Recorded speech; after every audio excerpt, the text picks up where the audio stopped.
मैं कृष्णा पूनिया हूँ। अभी एमएलए शादुलपुर मेरी कॉन्स्टिट्यूंसी है जो चूरू डिस्ट्रिक्ट और राजस्थान से मैं आती हूँ।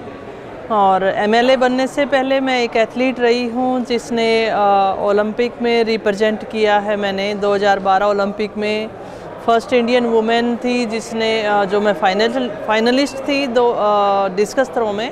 और 2010 कॉमनवेल्थ गेम में डिस्कस थ्रो में गोल्ड मेडल जीतने वाली पहली भारतीय महिला एथलीट बनी और अर्जुन अवॉर्डी हूँ।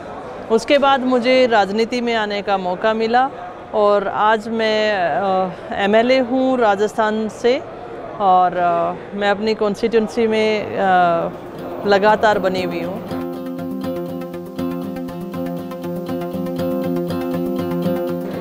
हाँ, मेरा निर्वाचन क्षेत्र शादुलपुर है जो हरियाणा सीमा से सटा हुआ है। और अगर मैं भूगोलिक स्थिति से कंपैरिजन हरियाणा से करूं तो एकदम से ड्राई है। वहाँ पर जो किसान है वो बारिश से आधारित खेती पर निर्भर है। एजुकेशन की तरफ काफ़ी वो लोग ध्यान देते हैं और साथ साथ क्योंकि बारिश से आधारित खेती है तो काफ़ी लोग माइग्रेट हुए ट्रांसपोर्टेशन के बिजनेस के लिए। तो जो मुश्किल हालात वहाँ उस क्षेत्र के लिए हैं वो पानी के हैं, वो चाहे पीने का पानी हो चाहे खेती के लिए पानी हो। और एजुकेशन के लिए हमने काफ़ी काम किए।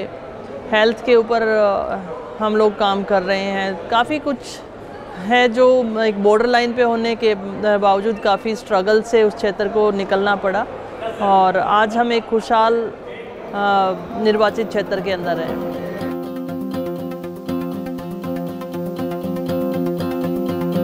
एनएलसी के बारे में मैं जो कहना चाहूँगी वो सबसे पहले तो मैं राहुल कराड़ जी का धन्यवाद देती हूँ जिन्होंने इस इवेंट को ऑर्गेनाइज़ किया। और लोकतंत्र की एक सबसे खूबसूरती है कि लोकतंत्र के हम सब मकसद एक ही होता है कि देश का विकास कैसे हो, हमारे लोकतंत्र को हम कैसे मजबूत करें। और एनएलसी में राहुल कराड़ जी ने सभी पार्टियों के एमएलएज़ को, नेशनल लेवल के सभी एमएलएज़ को इकट्ठा करके एक ऐसा प्लेटफॉर्म दिया जिसमें हम लोग अपनी बात कह सकते हैं, अपनी पार्टी लाइन से ऊपर हटकर देश के लिए क्या कर सकते हैं, वो एक खुला मंच हम सबको दिया है। और यहाँ आकर देश भर के एमएलए से मिलके भी बहुत अच्छा लगा। एमआईटी का भी मैं बहुत बहुत आभार व्यक्त करती हूँ।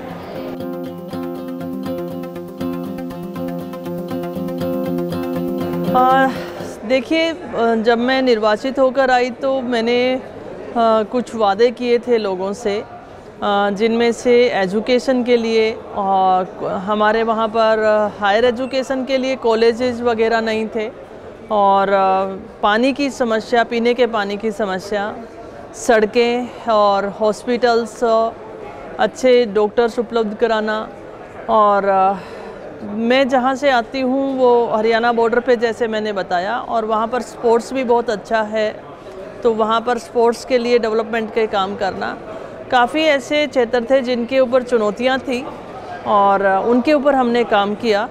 काफ़ी लंबे समय से लोगों के लिए मांग थी कि गवर्नमेंट कॉलेज हमारे पास होने चाहिए। आज इन 4.5 वर्षों में मेरे विधायक बनने के बाद हमारे वहाँ पर 4 कॉलेज हैं और हॉस्पिटल्स की सुविधाएं अच्छी हुई हैं। राजस्थान गवर्नमेंट चिकित्सा सेवाओं के लिए हमेशा से अच्छा करती आई है और जिसका फ़ायदा मेरी कॉन्स्टिट्यूंसी में मिले उसके ऊपर हम काम कर रहे हैं।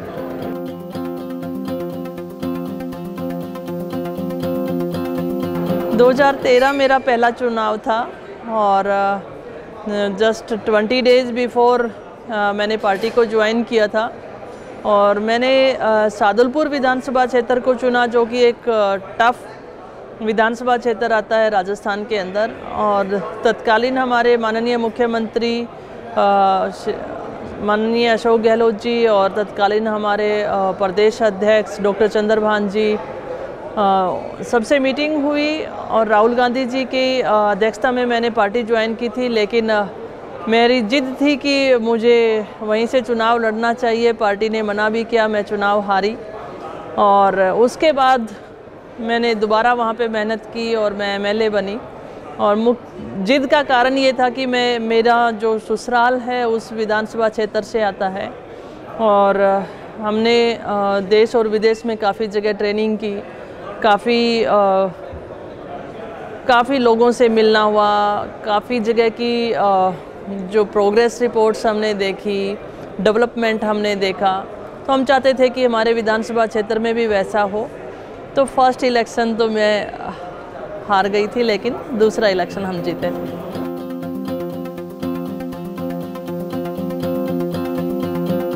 मैं राजनीतिक तौर पर मैं स्वर्गीय हमारे राजीव गांधी जी को मैं अपना आदर्श मानती हूँ और मैं मेरे हस्बैंड वीरेंद्र पूनिया जी को भी विशेष तौर से मानती हूँ, अपना गुरु भी मानती हूँ उन्हें।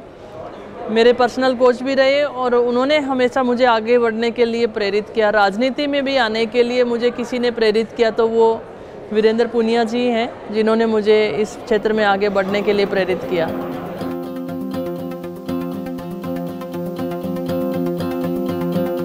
लोकतंत्र की सबसे बड़ी खूबसूरती यही है कि हम सर्व समाज को साथ लेकर उसके डेवलपमेंट के लिए काम करें। और लोकतंत्र की यही परिभाषा है कि लोकतंत्र मीन्स लोगों के लिए, और शासन प्रशासन जो है वो काम करे। और काफ़ी लंबे समय तक मेरे विधानसभा क्षेत्र में जो लोगों की आशाएं थी उनके ऊपर मैं काम करूं, ऐसा सोचकर मैं वहां पर लगी हुई हूँ।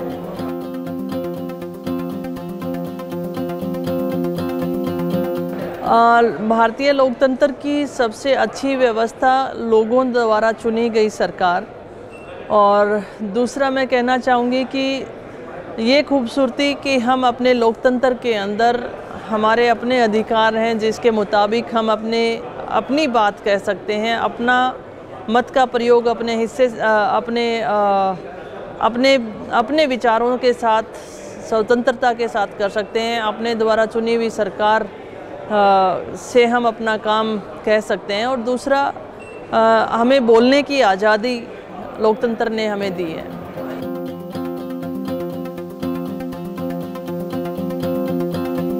इलेक्शन, हर कोई इलेक्शन यादगार होता है, पर 2018 का इलेक्शन जो मैंने विन किया वो मेरे लिए बहुत यादगार है। और उसका मुख्य कारण मैं कहना चाहूँगी कि राजनीति में नया होने के कारण मैंने लोगों को समझने की कोशिश की और महिलाओं ने मेरा काफ़ी सपोर्ट किया। अगर मैं वोटिंग परसेंटेज देखती हूँ तो पुरुषों के मुकाबले 8% वोटिंग महिलाओं की ज़्यादा थी। तो वो इलेक्शन मेरे लिए काफ़ी यादगार है।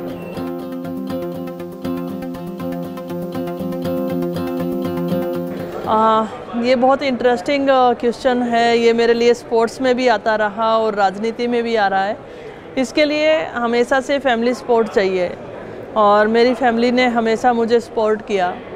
और सबसे महत्वपूर्ण बात कि हमारे लोकतंत्र में और ख़ास करके राजनीति के लिए पुरुष प्रधान देश माना जाता है, मतलब पुरुष आगे राजनीति में आना चाहता है। और मेरे लिए ये उल्टा रहा कि मेरे हस्बैंड ने मुझे आगे किया कि मैं इस फील्ड में जाऊं। तो मेरी फैमिली का सपोर्ट जो है हमेशा से अच्छा रहा।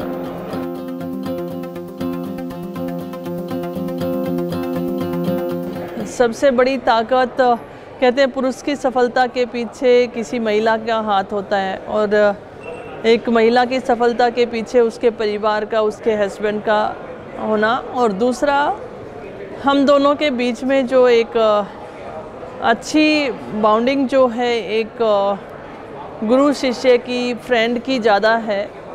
और मैं जो स्ट्रॉन्ग मुझे बनाती है वो मेरी फैमिली का बिलीव जो मुझे आगे बढ़ने के लिए प्रेरित करता है वो है।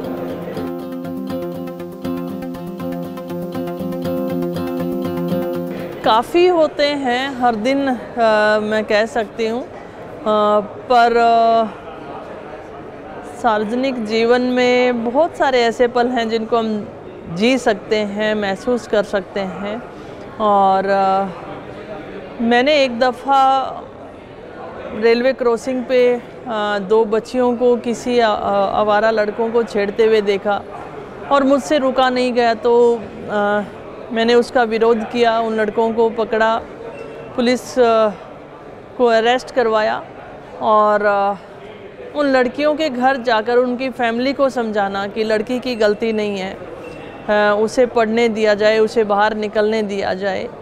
और दूसरा, मैंने महिला एजुकेशन के लिए वादा किया था इलेक्शन से पहले, और मेरी पीठ पीछे मेरे ऑफिस में आकर मुझे जो बात पता चली कि एक गरीब फैमिली से एक फादर आता है और वो मेरे पीठ पीछे ये धन्यवाद दे के जाता है कि अगर ये कॉलेज नहीं होता तो मुझे मेरी बेटी की जल्दी शादी करनी पड़ती, अब मेरी बेटी पढ़ेगी और अपने पैरों पे खड़ी होगी।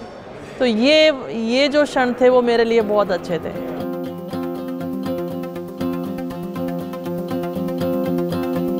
बहुत डिफ़िकल्ट टाइम मैं कह सकती हूँ कि चल रहा है, और ऐसे में युवाओं के लिए निर्णय लेना भी मुश्किल होता है, पर मैं उन्हें कहूँगी कि अपने विवेक का इस्तेमाल ज़रूर करें। आज हमें सही और गलत परखने के लिए बड़ा मुश्किल दौर से गुजर रहे हैं। सोशल मीडिया के माध्यम से बहुत सारी ऐसी अफवाहें आपके बीच में आती हैं, आप सही और गलत को परख नहीं पाते हैं। पर मैं यही कहना चाहूँगी कि जब दिल से आवाज़ आती है कि नहीं ये ठीक है, ये गलत है, तो उसे आपको सुनना ज़रूर चाहिए। और लोकतंत्र को और मजबूत करने के लिए हमें सही निर्णय लेने चाहिए, और सफलता, मेहनत जो होती है वो हमेशा सफल होती है।